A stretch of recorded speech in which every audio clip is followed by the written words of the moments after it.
So why ketogenics? Today is going to be story time.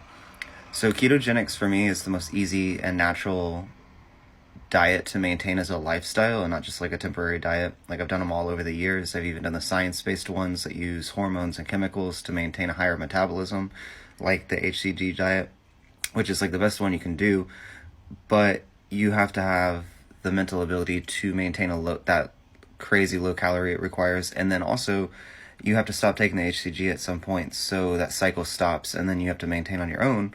Whereas keto is like the most natural way I've ever seen to burn pretty much that same level of fat as the HCG, but be maintainable long term. Like you're not going to yo-yo, you're not going to gain it back once you switch and start adding carbs again.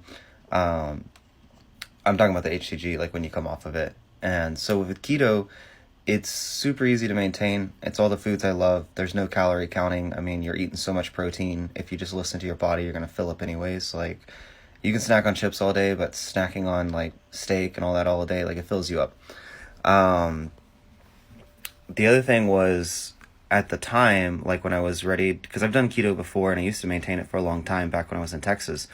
But at the time, I'd been drinking a lot, and I'd put on a bunch of weight through some other things that had happened. And I was wanting to do a lifestyle change.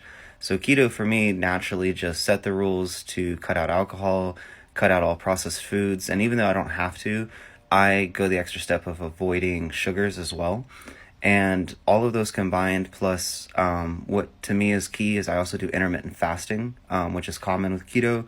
I do what's called a 16-8, which is where I typically I'll usually start eating around noon, and I'll eat it again by 8 o'clock at night, and then that way there's no evening snacking, and then I'm in a fat burning state in the morning when I wake up, and I have my coffee, and that's usually when I'll do my workouts too, is when I'm at the end of that fast. So I'm just completely targeting reserves and cutting out what I want.